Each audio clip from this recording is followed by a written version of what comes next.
Rated M for mature. Gears of War 2 launches worldwide on November 7th. We've never made a worldwide launch like this. We're scared but so excited. We're at the point where we're not just making movie or game launches, we're making true entertainment launches. There's guys waiting in line in Seoul and in the West Coast and the East Coast, all getting their copy of Gears of War at the same time, part of a community.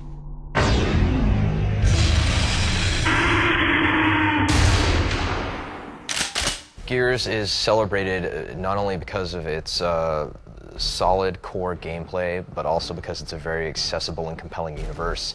It's a familiar universe, but it's also very over-the-top and very fantastic. I think the biggest thing you've got to have is you've got to have the larger-than-life stars. You have to have intense action, tons of explosions, tons of gunfire and special effects. And then you have to sprinkle in a little bit of drama and, of course, romance for the ladies. If something happens to me, promise me you'll look for Maria. When you add in multiplayer components, when you add in being able to share this popcorn ride with a friend, I think that's what really makes a blockbuster in this day and age. I think those features are necessary in a game.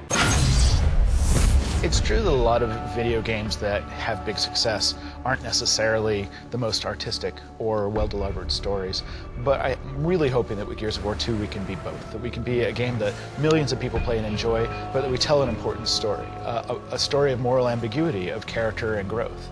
If you think of a movie like The Dark Knight, this is a highly accessible film, action flick, summer popcorn, that's got so much story and depth to it. We're working with those guys, the Legendary Pictures guys, on the Gears of War movie, and I would love to achieve that. You know it. Well, let's go chunk some bullets in them grubs. Oh, yeah! You can have a great video game property and you can have a movie being made out of it, but until you have a 12-inch action figure that talks when you press a button, that's the magic moment. Nice! The thing that makes a popcorn or an epic film great is the shared experience. And I think when you have video games that are building to these tremendous launches, you're continuing that trend as far as playing it with a buddy right next to you. You're waiting in the midnight launch queue in order to get your hands on, and you're doing it in a virtual form as far as posting on the internet and discussing your experiences with the game. It's like this wild roller coaster ride that's a combination, some kind of mutated baby, of all of your favorite sci-fi, action, horror, and monster movies.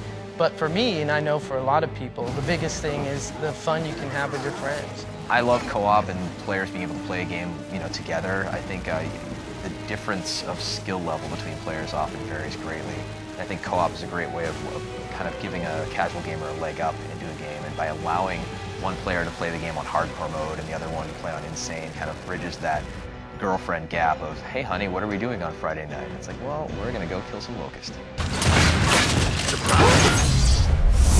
I went to Comic-Con this summer, which for me, I had never gone, and it was actually incredibly exciting to go and be there with 160,000 people at the San Diego Convention Center.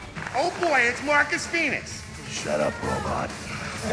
I've been lucky to represent our game in a number of venues, and the ones that are hardest are game press. Because even if they love it, even if they're having a blast, they don't want anybody else to know they're having a blast, so they just sit there and nod. So it's going to be even cooler and more badass. And I love the first one. And they don't say a thing. It's so unsatisfying, right? But the hardcore fans that were packing that room, I mean, on every single thing we showed, they went completely insane, and I almost got misty-eyed. I love those guys, right? Because they've taken apart our game. They've got so much ownership for it. That's why we make it. 1,000 guys in New York. What's your favorite character? Oh, I love Gus. Here's Dom. I love Dom. Why do you love Dom? And they really are part of our franchise, and that's the reason to make it. I think we're officially at the point where so much of pop culture is driven by that passionate type of person who will spend the time to build a costume, or they'll build a replica, lance or chainsaw. They'll, get a tattoo of the characters and, do whatever it takes to kind of represent and show how big of a fan they are. And I find that to be the most flattering thing about, the job that we were able to do here making games. The biggest thing for me as an artist in seeing hardcore fans out there is seeing all the Gears of War tattoos.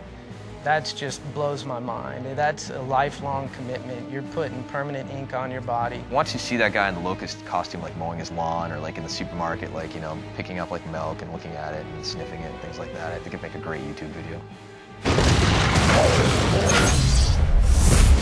Well, I think with video game advertising growing up, you traditionally had, back of the box, 10 weapons, 10 enemies, 10 levels, right?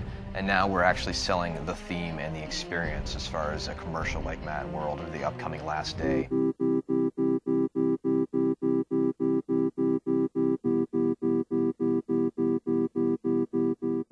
Mad World was a milestone for video game advertising as far as video game advertising truly growing up.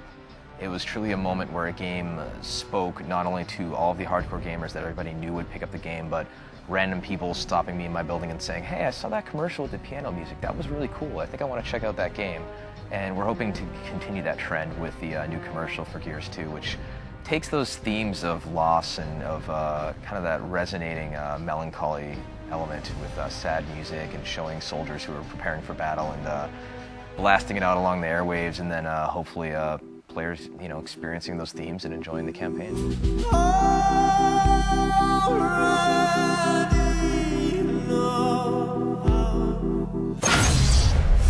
The creator of Princess Mononoke has this great quote, which is basically, if you want to grow your audience, you have to betray part of your current audience, because you have to change what you're doing to expand your audience. And that's scary for us, but we know that as we grow our game, as we change it, someone's going to get pissed off. You killed who?